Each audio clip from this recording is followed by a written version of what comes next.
10 मुहर्रम उल हराम को इमाम हुसैन अलैहिस्सलाम की लाश की हिफाजत करने वाला शेर अबू अल हारिस कौन था? इमाम हुसैन के बचपन में पाले हुए इस शेर को क्यों आज़ाद किया गया था? ये शेर आज़ाद होने के बाद कहाँ गया और फिर करबला में किस तरह पहुँचा? और अबू अल हारिस शेर ने यजीदी फौज के साथ कैसा सलूक किया? इन तमाम सवालात के जवाबात आपको आज की इस वीडियो में दिए जाएंगे, तो वीडियो को मुकम्मल ज़रूर देखिएगा। बिस्मिल्लाहिर्रहमानिर्रहीम। अस्सलामु अलैकुम। इमाम हुसैन अलैहिस्सलाम ने एक छोटा सा शेर रखा हुआ था जिसका नाम अबू अल हारिस था। उसको मौला से बहुत प्यार था। चूँकि मौला हुसैन का घर मस्जिद के साथ ही था तो वो शेर बाहर बैठा रहता था। वक़्त गुजरता गया और शेर जवान हो गया। कुछ सहाबियों को उसकी इतनी तकलीफ और हसद हुआ कि अबू अल हारिस को वहाँ से निकालने का मंसूबा बनाया और सोचा कि इस शेर को मदीने में नहीं रहने देंगे। आखिर वो नबी अलैहिस्सलाम के पास आए और कहने लगे, या रसूलल्लाह सल्लल्लाहु अलैहि वसल्लम, हुसैन का शेर जवान हो गया है। हमें डर रहता है कि कहीं हमें काट ना ले। जंगल की चीज़ है और जंगल में ही अच्छी लगती है। नबी अल्लाह सल्लल्लाहु अलैहि वसल्लम इसको जंगल में छोड़ आए। नबी पाक सल्लल्लाहु अलैहि वसल्लम ने फरमाया कि कल तुमको ये शेर मदीने में नजर नहीं आएगा। शाम को नबी पाक सल्लल्लाहु अलैहि वसल्लम इमाम हुसैन के पास आए, प्यार किया और फरमाया, बेटा हुसैन, तुम्हारा शेर तो जवान हो गया है। इमाम हुसैन मुस्कुराए और नाना जान की गर्दन में बाहें डालकर बोले, जी नाना जान, जैसे जैसे ये बड़ा होता जा रहा है मुझसे मोहब्बत ज़्यादा करता है और मेरे बगैर नहीं रहता। नबी पाक ने फरमाया, हुसैन बेटा, आपके नाना के सहाबी डरते हैं उससे।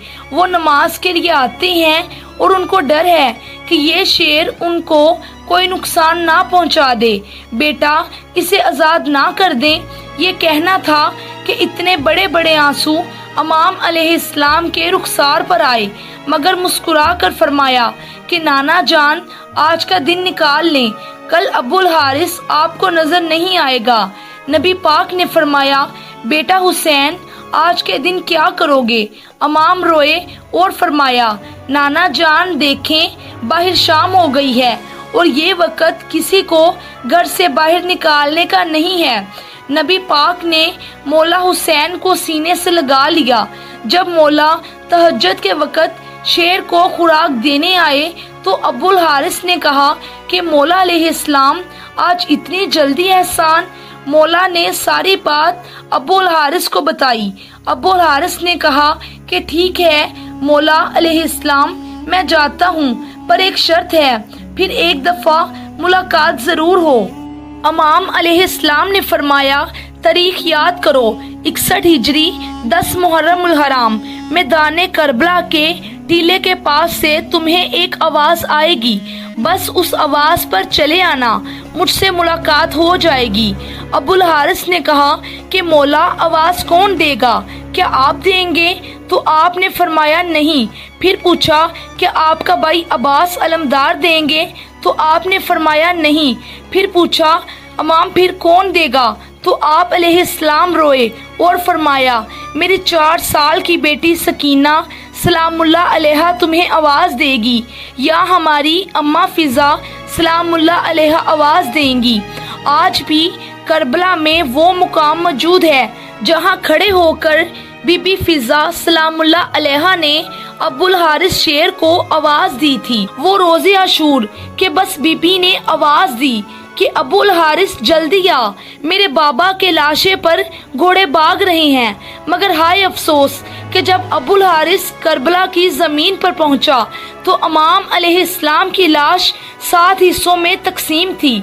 ادریس بن عبداللہ کہتے ہیں کہ جب امام حسین علیہ السلام شہید ہو گئے اور عمر سعد لعین کے لشکر نے لاشائے اقدس کو دوبارہ پامال کرنا چاہا تو فضا نے جناب زینب سلام اللہ علیہ سے کہا کہ بی بی، ایک روز میں سمندر میں محو سفر تھی کہ میری کشتی ٹوٹ گئی اور میں ایک جزیرے پر پہنچ گئی۔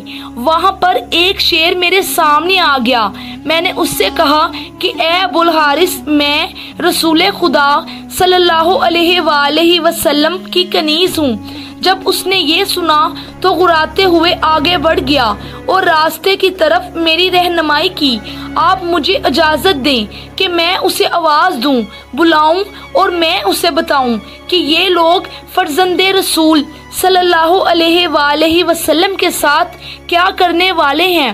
بی بی فضا اس شیر کو آواز دیتی ہیں، اس کے پاس گئیں اور کہا، اے ابو الحارث۔ شیر نے اپنا سر اٹھایا۔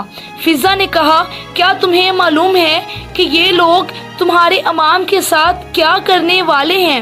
یہ ان کا لاشا دوبارہ پامال کرنا چاہتے ہیں۔ یہ سن کر شیر امام علیہ السلام کے لاشا پر آیا اور لاش اقدس پر بلند آواز سے گریہ کرنے لگا اور دونوں ہاتھوں سے جسم اقدس کو چھپا لیا۔ لشکر والے آئے تو شیر کو دیکھا۔ عمر سعد نے لشکر سے کہا کہ یہ فتنہ ہے، اسے جوش نہ دلانا اور واپس لوٹ جاؤ۔ چنانچہ سب واپس لوٹ گئے۔ جناب فضا سلام اللہ علیہ نے شیر کے آنے کی خبر جناب زینب سلام اللہ علیہ کو سنائی اور اس طرح لاش متھر پامال ہونے سے محفوظ رہی۔